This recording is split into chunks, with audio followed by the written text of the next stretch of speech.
Good afternoon, everyone. Welcome to the IAC Culture Talks series. I'm Jing Han, the director of IAC, the Institute for Australian and Chinese Arts and Culture at Western Sydney University. Before we start, I would like to acknowledge that we are on the land of the Darug people, who are the traditional owners of the land, and pay our respect to the First Nations elders, past, present, and emerging. Today's talk is held in partnership with the Beijing Foreign Studies University, East China Normal University, and the Chinese Association of Australian Studies.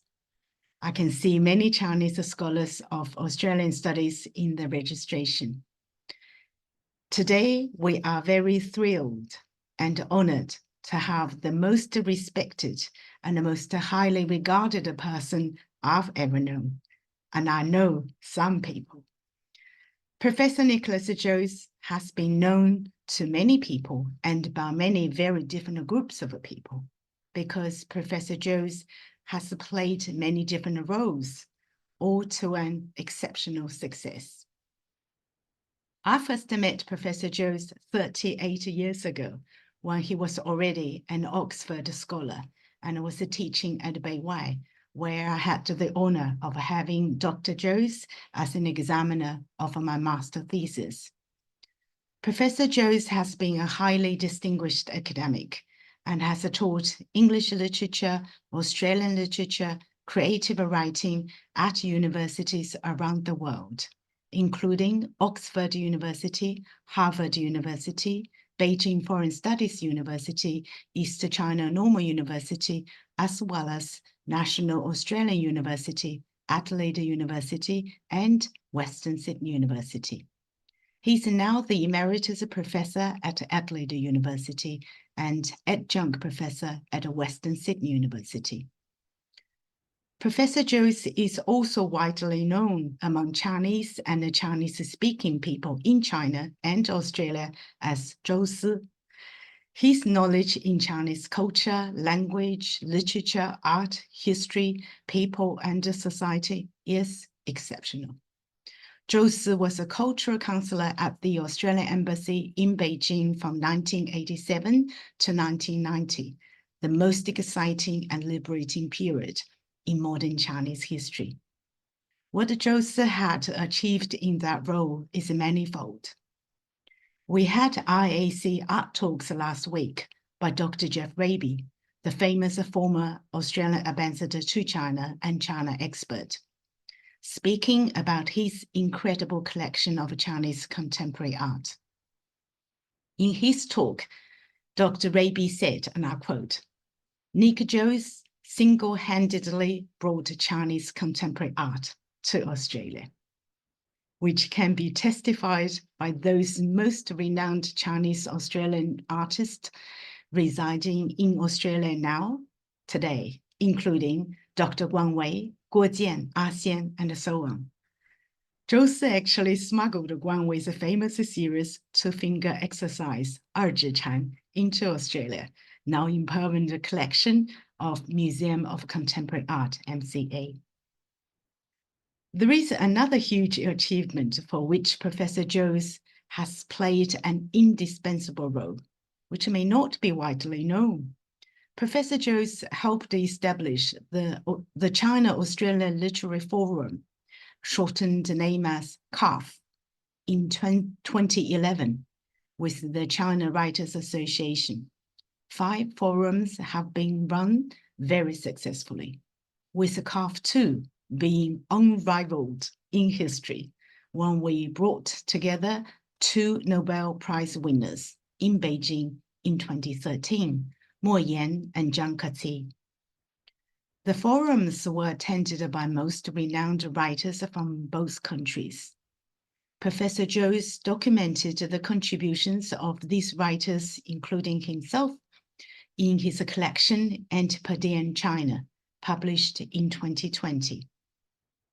One would think that all these achievements would be more than one could have achieved in one life. Not for Professor Jose. who has also been one of the most outstanding Australian novelists and essayists. So far, he has published 8 novels, 3 short story collections, and a range of essays and nonfiction. His novel Avenue of Eternal Peace, 长安街, was shortlisted for Australia's most prestigious literary award, the Miles Franklin Literary Award, in 1990. And it was highly recommended to me when I was doing my PhD by my PhD supervisor, the late Dame Professor Leonie Kramer, the first chair of Australian literature. Anyone who has read Nick's books is inevitably moved and carried away by his beautiful writing and the exquisite depiction of the characters and scenes. His latest novel, The Idealist, a political thriller, is an eye-opener to another part of Nick's talent as a novelist. I hope we'll get a chance to speak about the novel in today's talk. So you've heard me in my very short introduction. We simply couldn't have a better speaker than Professor Jose to speak about In Search of Australian Literature. At the end of Professor Jose's presentation, we will take questions from the audience. You can post your questions in a Q&A function at the bottom of the screen. Now, please welcome Professor Nicholas Jose to give us his talk. Hello, everyone, and thank you, Professor Jing Han, for that extremely kind, very detailed, knowledgeable, and quite over-the-top introduction. And I would just like to thank you for inviting me to give this culture talk, and with your wonderful colleagues at the Institute for arranging it for me. I'm speaking to you from Adelaide in South Australia. I'm on the unceded land of the Kaurna people here in Adelaide. And I would like to acknowledge you and your countries wherever you are. I know many of you are in Australia, many of you are in China, and some of you may be somewhere else, wherever you are. And I acknowledge the countries that you are on. I should add that in Adelaide, South Australia, today, it is currently 35 degrees Celsius. It's a hot summer day. Now, I want to share the screen. People often ask me to suggest Australian books to read. That's because I'm regarded as an expert in the field, but also because people are curious about Australian literature. They want to know where they can find it. They want to know what it is. And they're not alone in this. One of the questions that dogs discussion of Australian literature is definition. Put simply, what is literature? What is Australian? And what are they in combination? Australian literature. It's up for grabs. And that's what makes this a search, as the title of my talk indicates, a search rather than a destination that can be summed up in a book list. Australian literature exists as a category, of course. It's used in library catalogues and in bookshops. There is a code for research grant applications. There are associations and journals devoted to it. There are university courses on Australian writing, and it's a compulsory component in most school English curricula. Federal and state governments see it as their duty to support literary writing and publishing.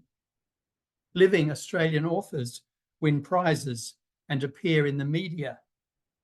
even if the work of dead Australian authors is often out of print. So Australian literature is necessary. It's part of our life as Australians in book clubs and at writers' festivals, as you see here in this slide, and for all of us who are readers. Yet the confidence about Australian literature suggested by all this activity can be deceptive. Surprisingly, perhaps, there is also confusion about what counts as Australian literature, what constitutes Australian literature, to the point where I sometimes don't even know what we're talking about. But that's okay. If we think only of novels, for example, there's a huge range from bestsellers to literary prize winners that may only sell modestly and everything else in between. The Victorian Prize for Literature for 2024, described as your definitive guide to Australia's best writing, went to a book called Chinese Fish by Grace Yi. Not a novel, but a wonderful work of experimental poetry that also narrates a family saga. It's published by Giramondo, based at Western Sydney University. And in the media reports, the journalist couldn't resist telling us how much money the lucky author took home, $125,000. So there's luck in literature too, and there's timing, there's new and there's old, and there's always more. So in offering myself to you as a guide on this occasion, I'm going to divide my talk roughly into 3 parts. In the first part, I'll consider the history of Australian literature, speaking as a scholar. And you've heard already from Jing Han that I wear many hats. In the second part, I'll talk as an author about my own work in the context of Australian literature. And in the third part, I will look around at where we are now and note some trends from the point of view of a reader. The contemporary is where I will conclude, but the contemporary always has a history, even when it's trying to break from history.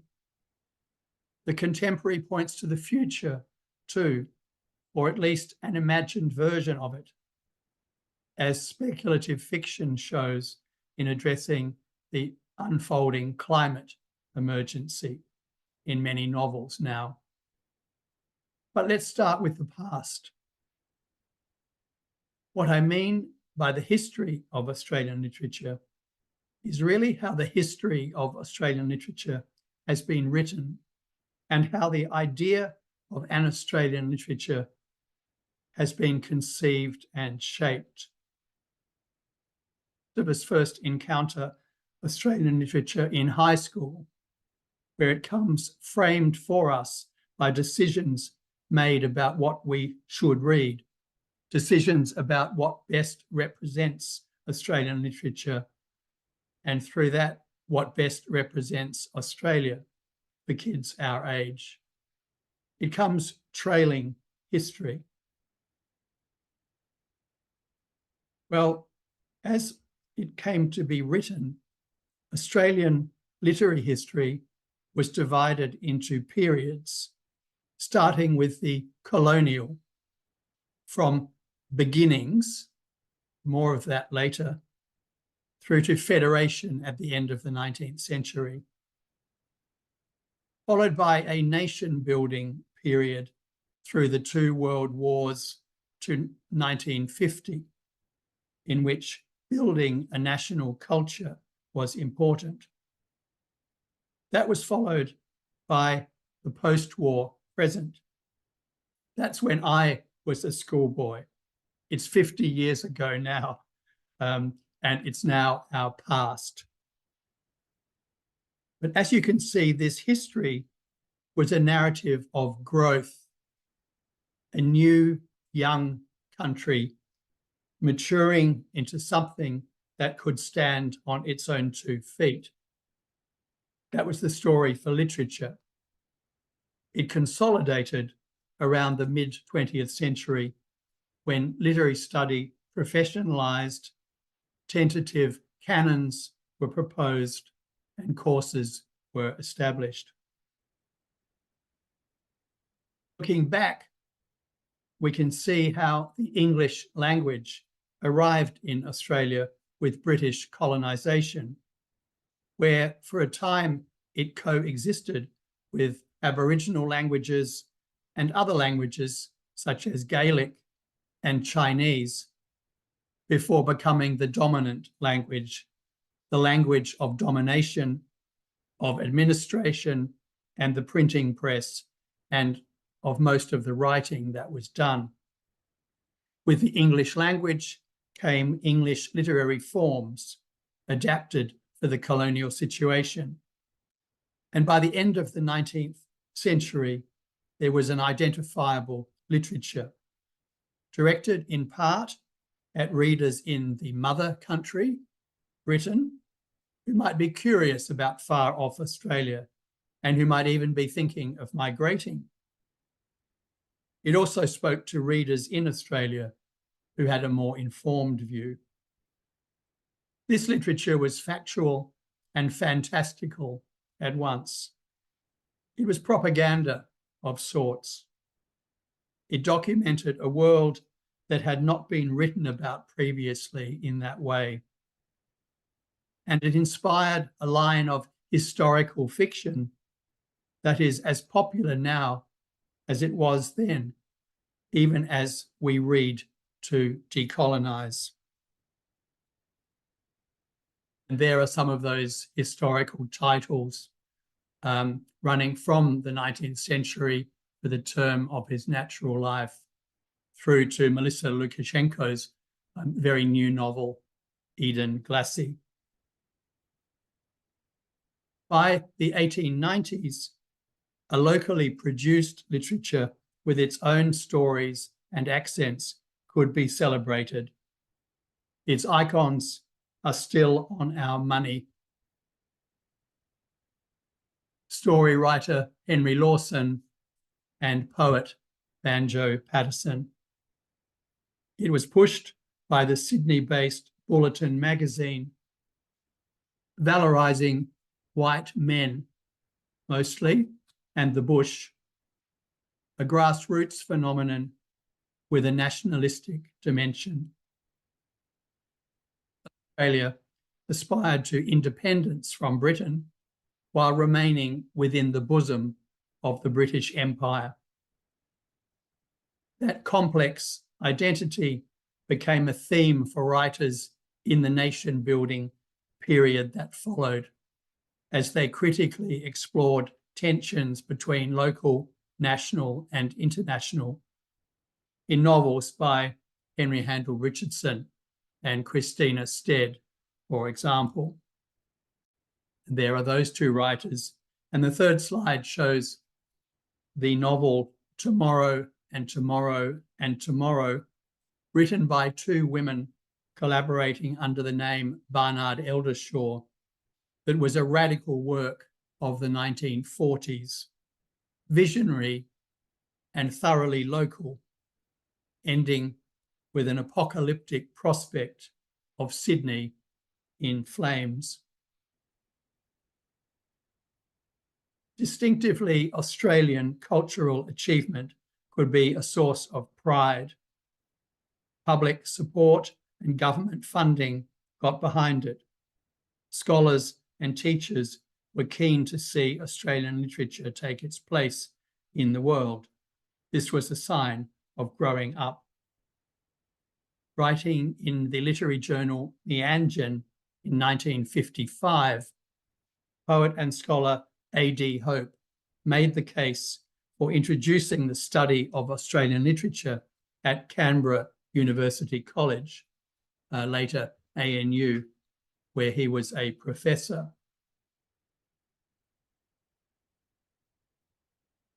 His somewhat ambivalent argument sees Australian literature as part of, but also apart from, English literature. It's a balancing act between the nativist and the cosmopolitan.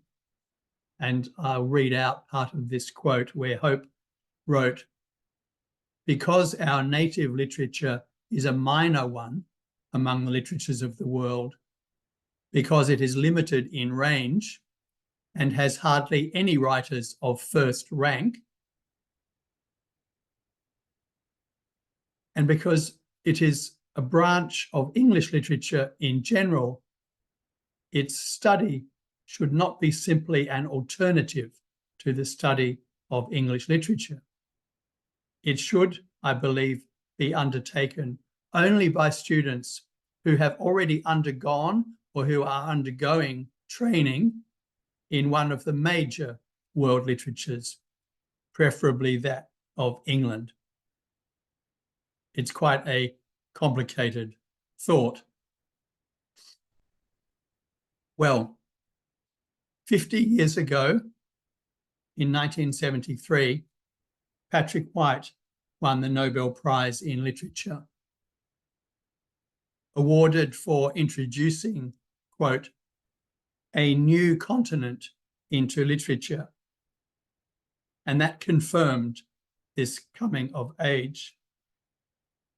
Even if we nowadays want to say, well, that continent had been around for a long time before Patrick White.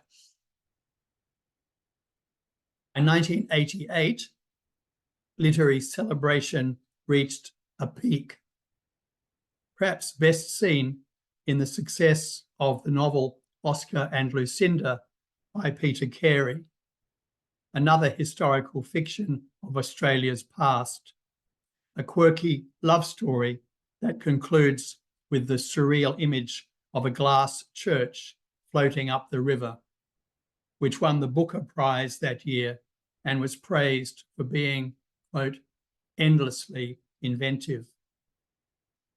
That year, 1988, marked the bicentenary of colonisation, 200 years since Invasion Day, and absences were starting to show.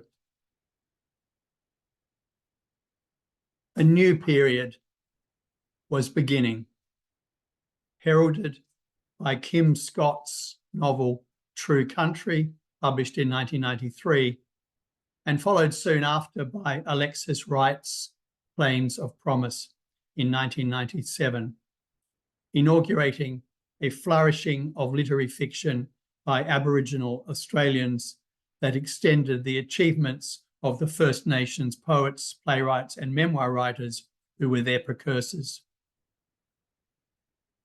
Since Wright won the Miles Franklin Literary Prize for her novel Carpentaria in 2007, Kim Scott has won it for That Dead Man Dance in 2011, having shared it in 2000. Melissa Lukashenko won it for Too Much Lip in 2020, and Tara June Winch won it for The Yield in 2021, and Tony Birch has been shortlisted twice, all contemporary Indigenous Australian writers, and celebrated internationally, including translation into Chinese. There we see those four Miles Franklin winning novels. There we see the translation of two of them into Chinese, Carpentaria by Professor Li Yao and Too Much Lip by Professor Jing Han Jing, as it says there on the cover. So this is a renaissance, a rebirth.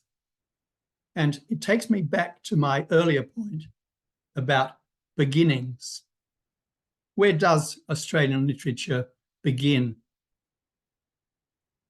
First Nations writers draw on storytelling that is millennia old, oral literature, if you like, or writing in the form of mark-making that is different from English. Alexis Wright speaks of this place as, quote, a library land, its knowledge stored in and created from the country itself through epical stories from ancient times, an almost unimaginable massive archive cared for by its people through their spiritual connections to various parts of the physical landscape. Those stories, that library, that literature, all exist before, after, and outside what has been understood as Australian literature until recently. There is a new rewriting of the field underway in this generation, this contemporary moment, and it extends outwards to greater inclusivity and diversity, as well as a more informed scrutiny of how we read the past. At a recent conference on Antipodean Modernism Today, held by the English faculty at Cambridge University, poet Evelyn Araluen is quoted as saying, "I am not a generous reader of settler literature, nor should any of us be." These changes I'm talking about are brought into focus by the appearance of 4 volumes that offer a range of new resources and approaches. You can see 2 of them on the left of this slide. The Cambridge Companion to the Australian Novel, edited by Nicholas Burns and Lewis Clee, published last year, and the Cambridge History of the Australian Novel, edited by David Carter, also published last year. There's a Cambridge Companion to Australian Poetry, edited by Anne Vickery, coming out this year, and the Cambridge History of Australian Poetry, edited by Anne Vickery and Philip Mead, also forthcoming. This is a significant investment by Cambridge University Press, and it makes available the collective scholarly labour of many people at work today. Nicholas Burns, who's based at New York University, writes that one motivation for the volume he co-edited with Lewis Clee was the feeling that the Australian novel was seen worldwide too much in terms of its content and not its form. We also wanted to emphasise how diverse Australian fiction has become. This diversity is not just in terms of writers, but also of readerships. It includes the diversity of those who study Australian literature. Together, these volumes show an Australian literature transformed both materially and conceptually from what it was a short time ago. That's good. These books explore new relationships between us now and our situation in the present, and a troubling past we may wish to ignore. Literature can help bridge some of the divides in understanding. Still, new frames create new exclusions, as Lisa Hill indicates in her frank review of the companion to the Australian novel. And I want to include this comment to show just how great is the disagreement in this space at present. Writing on her ANZ Lit Lovers blog, she writes, "What I wanted and didn't get was anything to supplement what I already know about historical movements in literature. Nationalism, modernism, postmodernism, the social novel, experimentalism, the preoccupation with fictionalizing militarism and feminism. I wanted some coherent guidance about who and what to read as representative of Australian novel writing and some analysis of why it's interesting.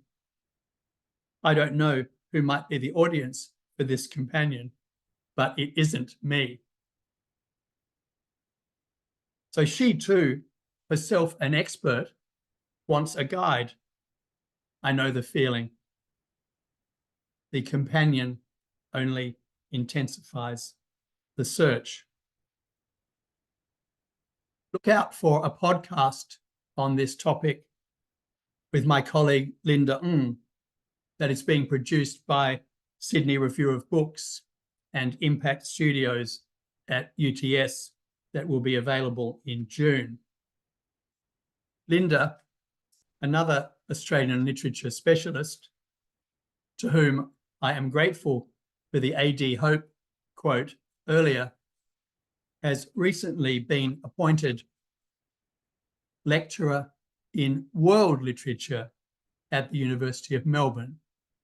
Now, that's an interesting shift, suggesting that Australian literature is part of world literature.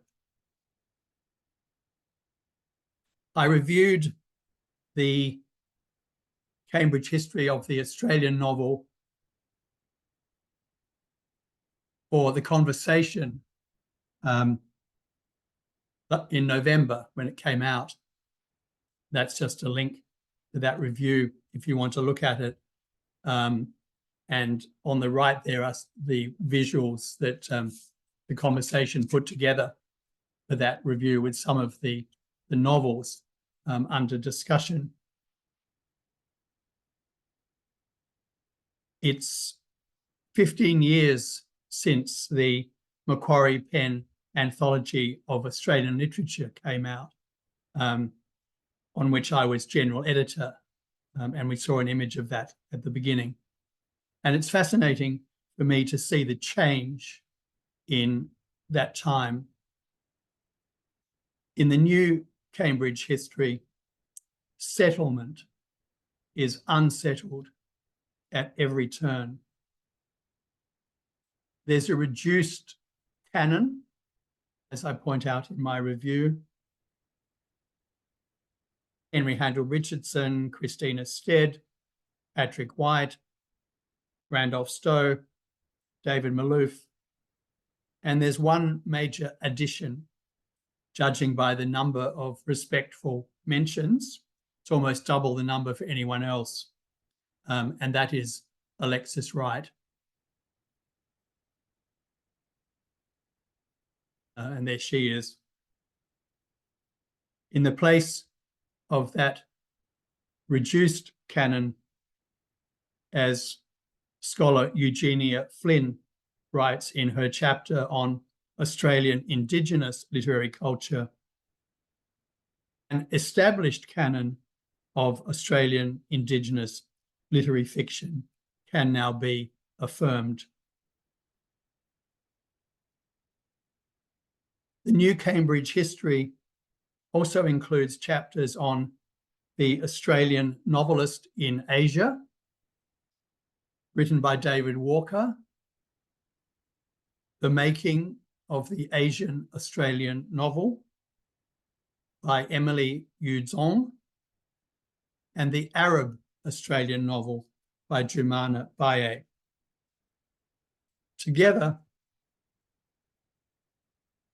they cover a range of writers, including many new ones, that is much wider than were available for the Macquarie Pen anthology, which had a cut-off date of 2000, so much wider than 20 years ago. And that leads me to my own work. My first two novels were family stories, beginning in South Australia, where I grew up, and moving outwards. The second, Paper Nautilus, moved backwards chronologically to World War II, north to Darwin and the islands to Australia's north. Two brothers go to the war and only one comes back. Published in 1987, the novel did well and was read by many people. It had affinities with David Malouf's Fly Away Peter, published 5 years earlier, and with Randolph Stowe's The Merry-Go-Round in the Sea, published in 1965, which I read at school. Writer Jennifer Mills, who spoke at the launch of my new novel, The Idealist, recently, said she came across Paper Nautilus before she knew she would be a writer, and that it, quote, made quite an impression on me, presenting a version of this country that I hadn't encountered elsewhere. I mention this to show that there are hidden, even secret currents in the history of literature in the terms of the books and writers that influence us.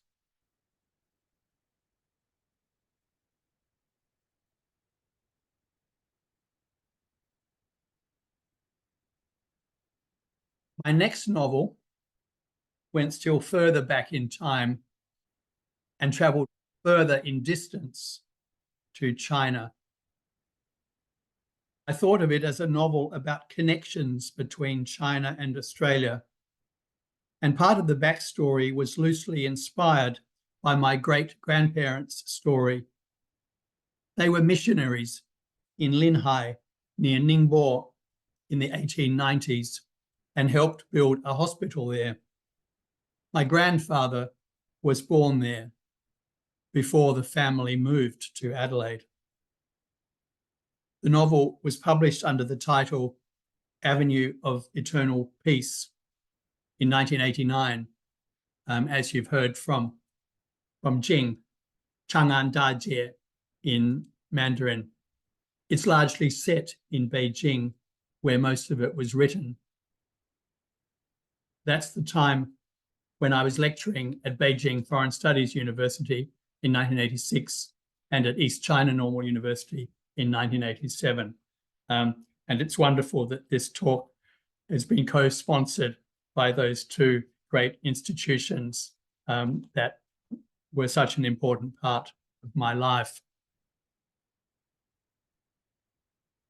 This novel, which has a historical backstory, was overtaken by contemporary events. It's grounded in that present, in the atmosphere I experienced in China in those tremendous years, as I became one more connection between China and Australia. I went on to write a historical fantasy and then a love story that paid homage to a Chinese literary classic, Shen Fu's memoir, 6 Chapters of a Floating Life, Fu Sheng Liu Ji. Then later, back in Sydney, I found there were more Chinese on the streets than ever before, and most of them were speaking Mandarin. Some of them were friends from my time in China.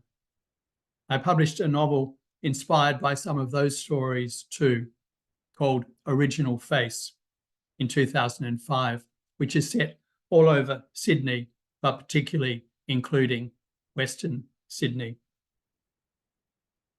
I was already studying Chinese when I wrote Paper Nautilus, and something seems to have carried across.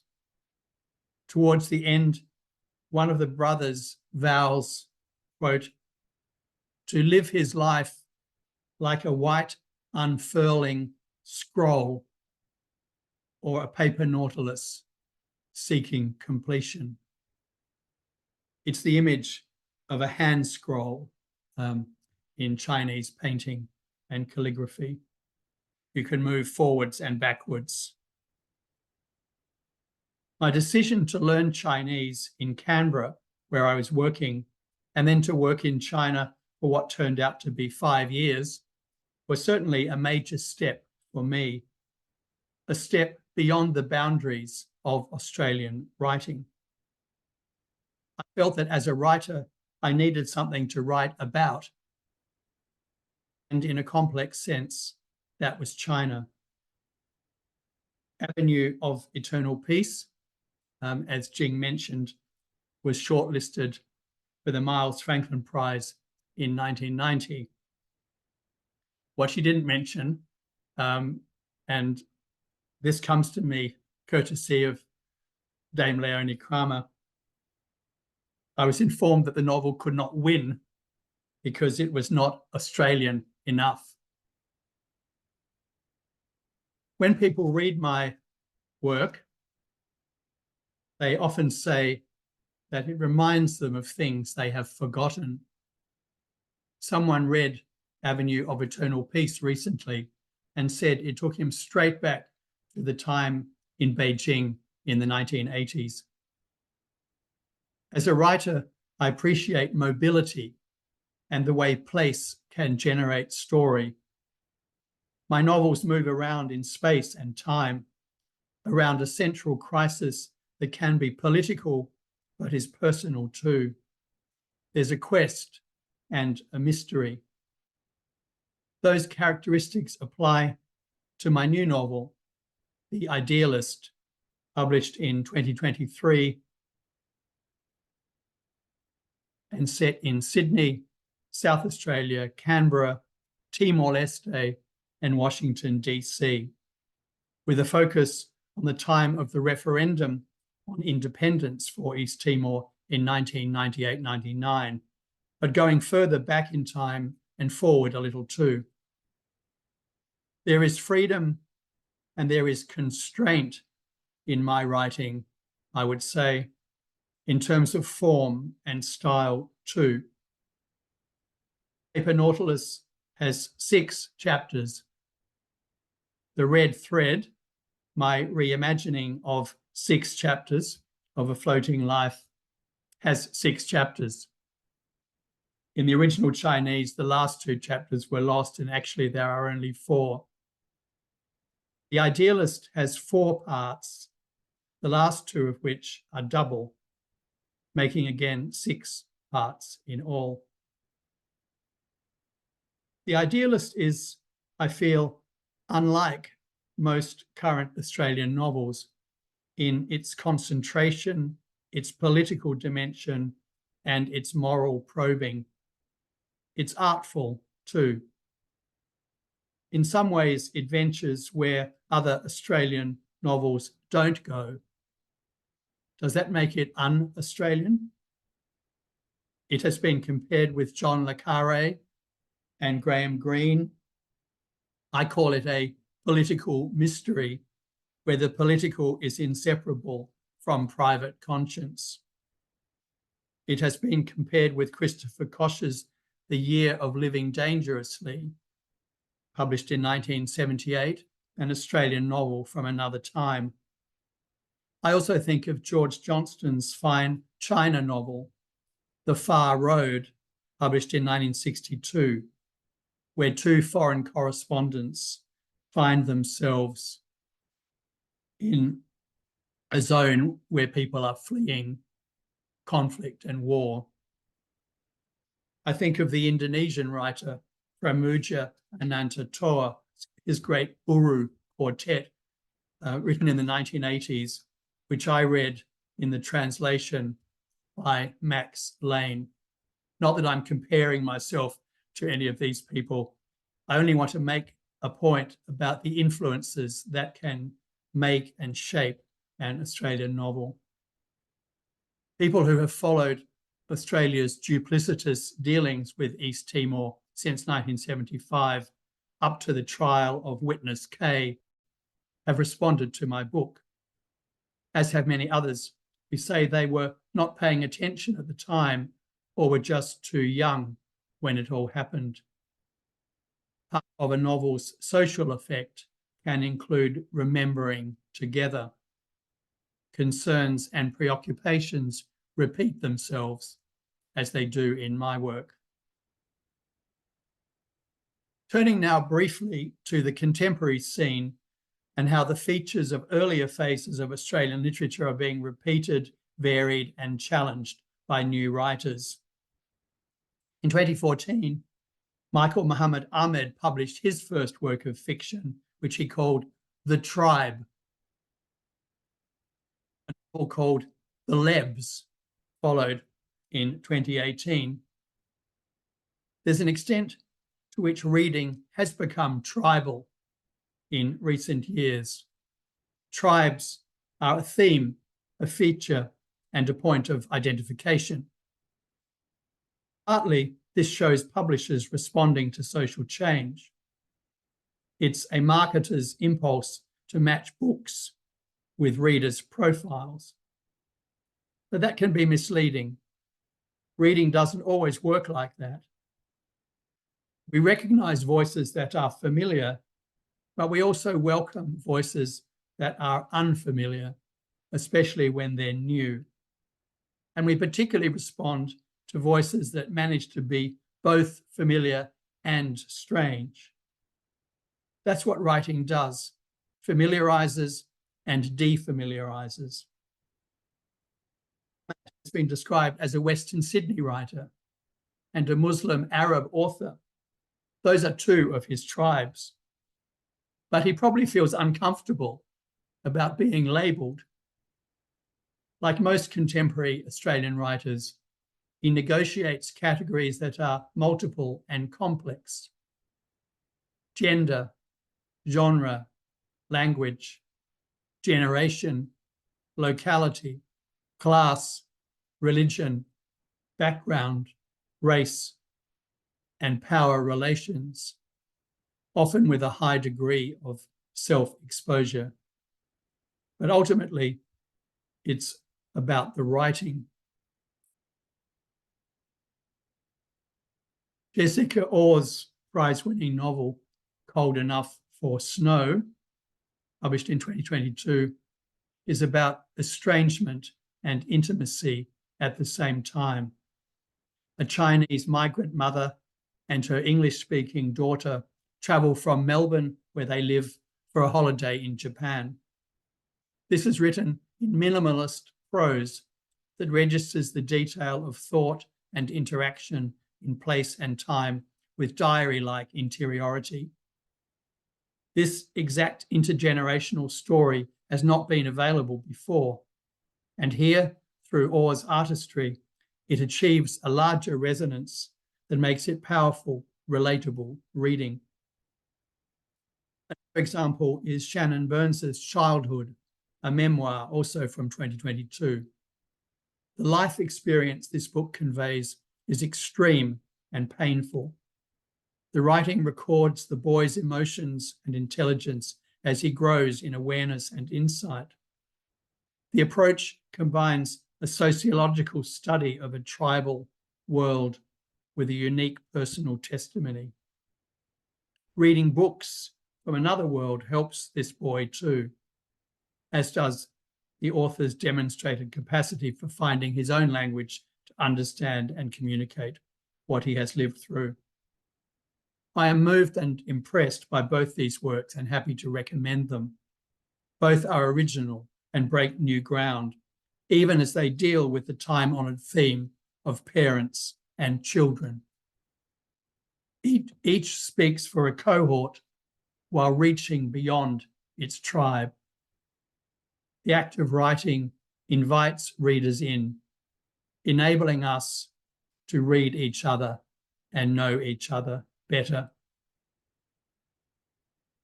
Apart from those two books, there are quite a few others I have read recently as part of my continuing search, including praiseworthy Alexis Wright's Cosmic Whodunit for All Times, in preparations for conversations that she and I will have at Adelaide Writers' Week very soon. Do I belong to all these different tribes? Yes and no. By affinity and choice. Negotiating the disparities and situating yourself in relation to the writer's position is a key aspect and interest of the search for Australian literature as it goes on today, as I see it. And I hope you will read some of the books that I've been talking about and see what you think. So thank you for listening. And I look forward to any questions or comments you may have. And I especially, again, thank IAC Director Jing Han and her staff for this opportunity. Wow. Thank you. Thank you so much, Nick. It's just such a rich lecture and the talk, or so much thoughts and information and ideas that you have included in this, 45 minutes presentation. It's just incredible. And I always enjoy, your talking, because you not only prepare yourself so much, just whatever you say, just so knowledgeable, so resourceful. It's just incredible. I start with the questions. So audience, if you have any questions, please put in a Q&A section at the bottom of the screen, and then we will bring your questions to Nick to answer. My first question, because the sort of following the first part of your talk, there's quite a lot to talk about the past and the contemporary reflection of the past, especially through this new Cambridge history or anthropology as a new version. You mentioned a lot of editions, books that were not listed before, or books were not written before. Now they are in this new edition or new history or anthropology. But you didn't mention anything deleted. So any books that have been deleted since the last edition? I didn't read one of these anthropologies. So one question is, are there any significant deletion, books that were there but not anymore? And my second part of the question, I would like to hear your particular thoughts on Thomas Keneally's book, The Chant of Jimmy Blacksmith.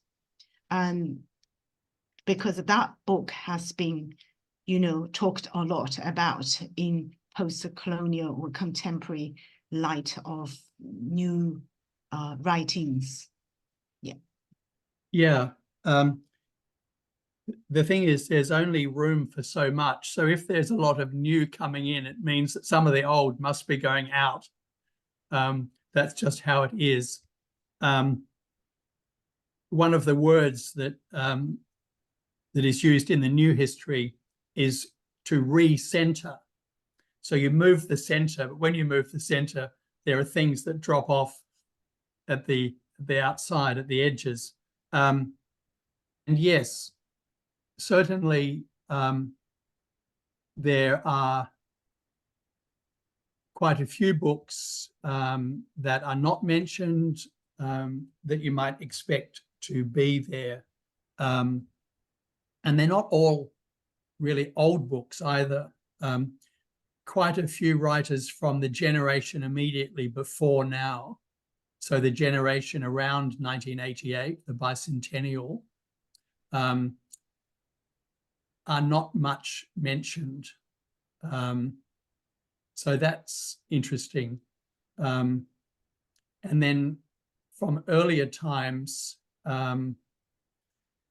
there are writers, for example, Martin Boyd, who was a writer from Melbourne who wrote a lot about sort of upper class families moving between Australia and England. He's a very good writer, but his kind of ranking has really dropped almost out of sight. So that would be one example. But another example in the new history is Helen Garner, who we think of as being very prominent, but there seems to be, in that collection at least, not much interest in her. So how do we interpret that? Well, everyone will find their own things they like and are interested in and not interested in. But some of the things that were perhaps quite radical a generation ago are not anymore. You ask about the chant of Jimmy Blacksmith, because one of the central areas where this is in question is how First Nations people have been written about previously, and often in, stereotyped and uninformed and unhelpful ways. So in one of my slides, I showed The Timeless Land by Eleanor Dark. I think that's a book. It's about early settlement in Sydney. That's quite hard to read nowadays. So when Evelyn Araluen says she's not going to be a generous reader of settler fiction, I think she's talking about that kind of thing, that there needs to be a kind of an honesty about, and that honesty might mean that those books are not read very enthusiastically now. In the case of Chant of Jimmy Blacksmith, it was historically an important book, and there's no question about that. Keneally always finds in Australian history great stories, and that is one of them. I think he himself has said if he was writing it now, he would write it differently, or maybe he wouldn't write it now. But when it was published, I forget the year, but quite a long time ago, it was an important book. So we included it in the Macquarie Pen Anthology of Australian Literature, really for that reason, its historical importance. But interestingly, so much of the great fiction by Australian First Nations writers has happened since 2000, and was not really available when that anthology was done either. So yeah, it's a very interesting question, and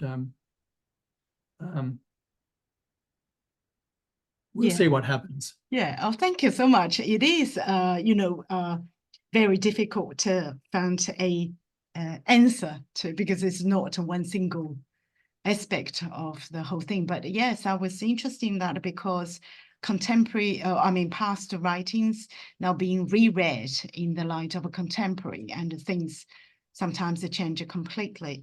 So it's, yes, I actually include that book in my PhD studies. So I still felt it's quite important, taught me a lot about history. And I think historical importance is, it's one aspect is actually, I also watched the movie made of that, based on that novel as well. And I found the movie was quite powerful in a way. Even if you look at today, I look at it, twice, a second time, and in the contemporary time, I felt like it's even more powerful, is like reflecting thinking and thoughts at the time.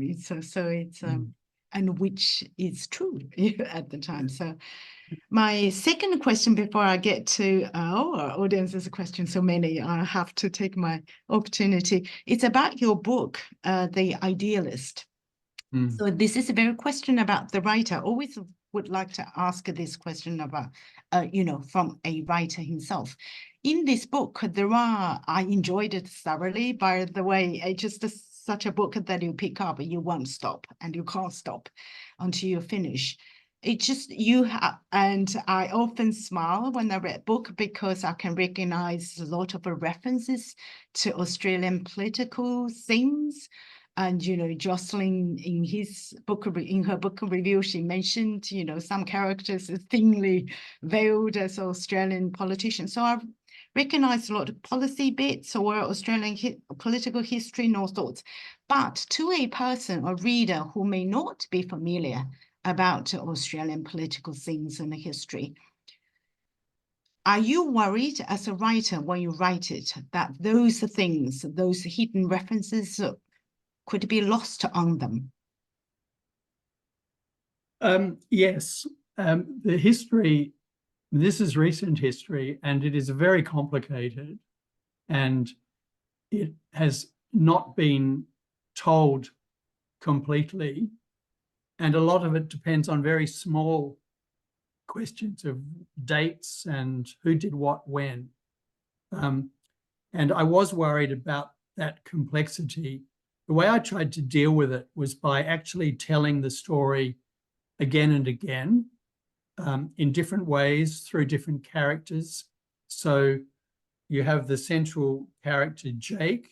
We experience quite a lot of the story through him, but there's also his wife, Anne. We hear her version of it.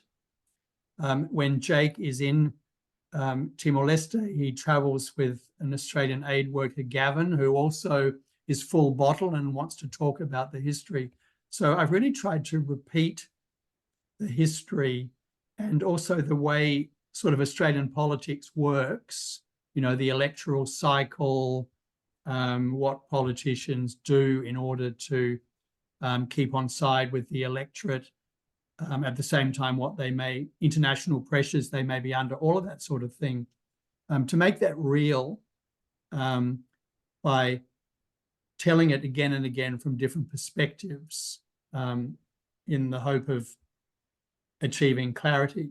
Because those things are not just devices, they're not just plot devices, they are realities in this novel. And the Australian political system has its own reality. It's not identical to British or US or any other one. And it has its own peculiar things. And that feeling, that texture is something I've tried to convey. Yeah. Oh, I see. Yeah. Now I'm going back to reread and to get these things connected. Yeah, let's go to audience's question. First one is from Peter Hutchins. You may remember, Peter, our former I do indeed, fondly, yes. Thanks, Nick. I was struck by some similarities between your account of the difficulties in defining Australian literature and the recent art history study by Rex Butler and ADS Donaldson on Australian art. So in brief, they argue that the history of Australian art has to contain both non-Australian artists and art produced by Australians in countries other than Australia. Would you see the application of that paradigm to Australian literature, especially given the history of judging the Martha Franklin Prize? Question. Yeah, thanks, Peter. Yes, I think there's a close analogy between Australian art history and Australian literary history in this area, and the work of the un-Australian art argument from Rex Butler and others is something that I think can be definitely applied to literature. It's partly why even writing in Australia that is not in English initially is important. And of course, the Miles Franklin, with its quite ambiguous wording, really gets to the heart of this. I think the phrase in Miles Franklin's will is something like some phase of Australian life.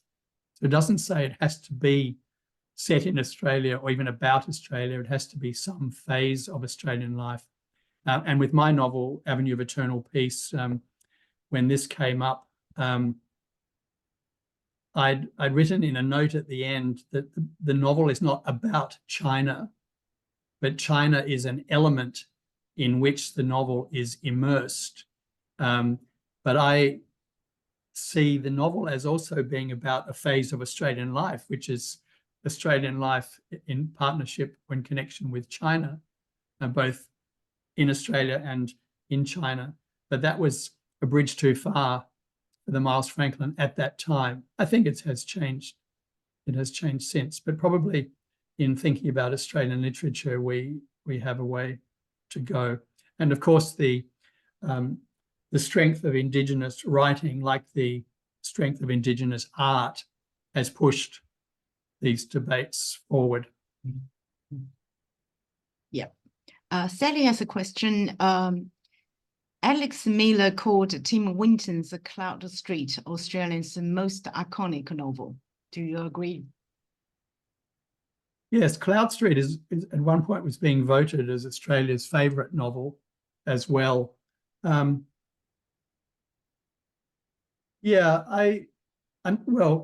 for a start, there's been this quest for the great Australian novel that's been going on for a long time. Someone described it as elusive, an elusive beast. That was around the 1950s. But sometimes it's still there. And I don't know that it really makes sense to kind of choose one novel as iconic. Also, as I'm saying, at the same time, I want to say that all of these changes I'm talking about means that what was iconic, 20 years ago, may be far from iconic now. And so I wonder if Cloud Street has kind of shifted in people's perceptions over that time.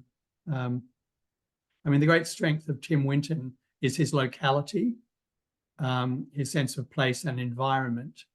I mean, he has his tribe, most definitely. Yeah. Well, I suppose, especially in the context of a contemporary diversity, as you just talked about, so diverse, and depends on, for example, Michael Muhammad Ahmed. Also, so depends on who you are, where you grew up, and what is your cultural heritage. So the concept of Australianness, it's really hugely challenged and widened, to say. So, yeah. Next question from M. Benjamin. Thank you, Nick, for a very interesting overview. You've set a great to-do list for my reading. I'm presently reading Trent Dalton's Lola in the Mirror, very different from my usual reading. One of the interesting things about this book is the sympathetic presentation he explores of houseless street people, those who I think are part of what you refer to as the new diversity. Any comment? Yeah, no, other than thank you for that. I will put it on my list. And it reminds me to share my last slide, which is yet more novels that I've read recently that you might like to think of. But yeah, no, thanks for that. Yeah, oh, that's very interesting. Yes. An anonymous question. I feel like there is a lot of fantastic Australian literature, but the most well-regarded Australian literature is very focused on the family unit and relationship-based interpersonal drama. There aren't many genre works in the realms of science fiction or fantasy. Is this perception correct? Or if so, if there is any reason for this? Yeah, I don't know that that is the whole story. I think there's a kind of novel that deals with family and interpersonal relations. There's a lot of speculative fiction. There's a great anthology of Indigenous speculative fiction that has come out recently, edited by Michaela Saunders. And there are some essays in that new history of the Australian novel that actually concentrate both on speculative fiction, science fiction, but also climate fiction, which very often is related to dystopian imaginings of the future. Also, we jump a few, because we got a generic question. I'm sure you're often being asked, what's your advice to young writers? So before you answer that, maybe we go to the next question. Jianjun asked that what is your comment on Australian writers living outside Australia, such as Peter Carey and Thomas Keneally living in the United States, David Malouf living in the UK? What can be the impact on their writing? Well, I can't speak for them, but I'm sure that those experiences have had impact. It's different. I think David Malouf lived in the UK when he was young, teaching before he really started writing. But later he lived in Italy where he wrote some of his books. I think distance can help bring clarity or perspective sometimes. In the case of Peter Carey, he's very active in the literary scene in New York. And but he keeps returning to Australian themes and stories in his writing. So maybe there too, the distance is helpful. I don't think Thomas Keneally has lived much outside the country. He has travelled a lot, of course. The writers from an earlier time who really did live outside Australia, Christina Stead is certainly one, and Henry Handel Richardson is another. And I'll just say instead, in the case of Christina Stead, I think her big international perspective was very helpful. It was an asset for her, but she did not leave behind the world that she grew up in. And we see that in her great novels.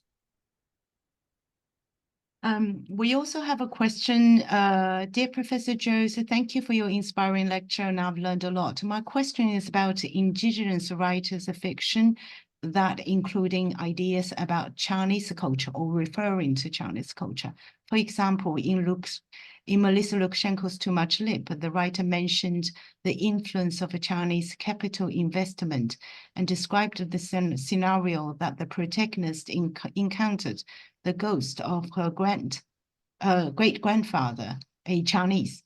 Do you know any other writings relating to Chinese culture in contemporary Indigenous writers' works? Yes, well, I think there have been very close relations between Chinese people and Aboriginal people, particularly in Northern Australia, for a very long time. And that's written about by historians. It's written about in people's memoirs. I'll just mention Alexis Wright again. She has written about her Chinese background, and she has great interest in Chinese culture and Chinese writing, and some of that comes through in her novels, including Praiseworthy, this new one, where one of the characters wants to migrate to China from Northern Australia. Wang Xuefeng has a question, in short, is what is your view on the formation of an Australian literary canon? Well, as I think I've been showing, I think a canon is only a provisional thing. It can be helpful when you are having to choose books to put on a course, to teach people about Australian literature. You need a structure. And so one way is to say, these top 10 novels are the canon, but the canon will always be open to change, and that is as it should be. I prefer really to think of Australian literature as a very broad and changing field rather than a fixed canon. Though I am sad that we don't pay our great writers as much respect as happens in some countries, where you have museums named for them, you have statues, you have all sorts of things. We don't do much of that in Australia to honour them. That's so true, so true. I have a question on your book, back on your book, The Idealist, since we have you as a writer. You know, as you mentioned, it's you call it a political mystery. So, and which is a very different, this book is a very different from your other previous novels. So when writing this political mystery, what was the hardest part? The plot, the characters, the locations, or the clues, and where and when to drop the clues? So what is the hardest part? Well, it's all of those things. What was interesting is that I'm writing really about a time that is 20 or 25 years ago now. So there's very different technology. Now we have internet, we have mobile phone, we have instant communication, but even 25 years ago, we did not have those things. We had maybe an internet cafe you could go to go online briefly. We had faxes. So going back into that that time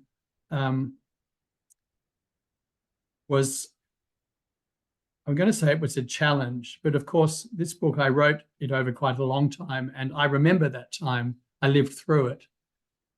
So getting the right balance between kind of history and present day was difficult, and that applies to the clues, because the clues are often things like a letter that is sent, a piece of information that is passed on or not passed on.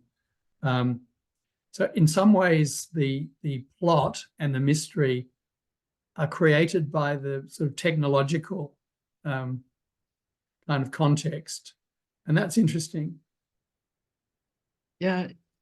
You know, like when you design those clues, like, you know, drop breadcrumbs and how big and how small, you know, like, were you worried about the too obvious, or is it less obvious, or it's, how do you control the balance? And also because the story is not told in a straight line, you know, we start at the end and we go back again.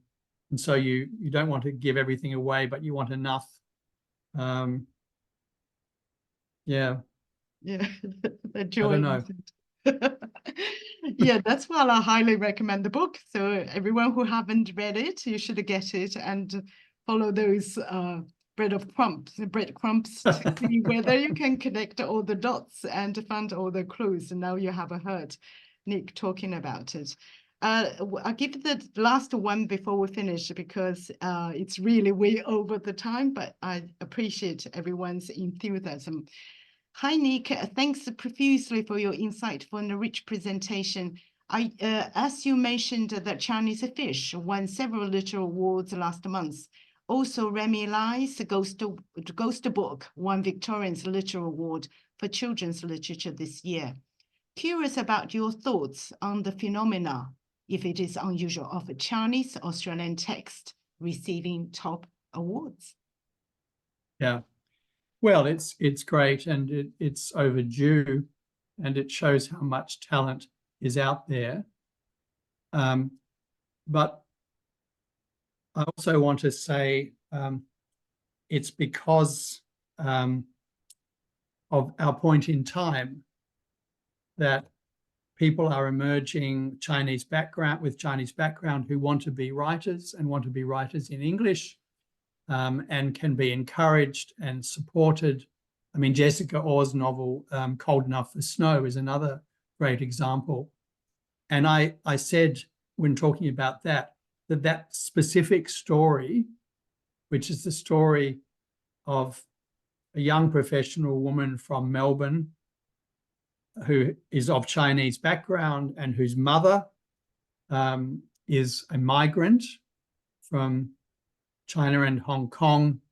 Mother is not comfortable in English, daughter is. So that intergenerational situation is really a new story in Australia over the last, what do we say, 40 odd years, 30, 40 years. And I know that it exists in many, for many people, for many families, but we haven't really heard much about it, and to see it presented to us so skillfully in that book is amazing, because you sort of I'm so curious about what really is going on, and there we can read it. So it's a new story, and quite a specific story, but it has wide resonance because it is a story of a mother and a daughter, which is, universal. I have to ask the last question on behalf of Jane Jun. That's a very important question. Again, you being the writer, we don't normally have this chance to ask this question. And he asked about the translation. Often or books are translated in a complete form, but sometimes this can't be achieved due to various reasons. Do you, as a writer, mind if your works are translated in incomplete form? Or part of it? Yeah, look, I love translation, and I read translation. I'm dependent on translation, and I know it's not the same as the original, but if the translation works in the new language, that's the important thing. And the translator themselves is a kind of writer, collaborating to make this new thing. I showed in one of the slides my novel, The Red Thread, in the Chinese translation by Professor Li Yao, which, I know has some small differences from the English, which, I've discussed with him. But I believe that it actually makes the book work better in Chinese. So I'm fine with that. We have to conclude the session, otherwise we'll have millions of questions to ask you, Nick. It's such an interesting, inspiring talk, and it's just, you have unfolded so many things that people want to ask more. So, and thank you again so much, Nick. And also I want to thank our partners, Beijing Foreign Studies University, East China Normal University, and Chinese Association of Australian Studies. So thank you so much, and thank you for all the participation of this wonderful session. And by the way, we have recorded this session, so we will send the recording to you, and I'm sure many of you want to have a copy of Nick's lecture. It is just so very well prepared and a thoughtful presentation. Thank you again, and thanks everyone. Thank you. Thank you all. And have a good evening. Yeah, you too.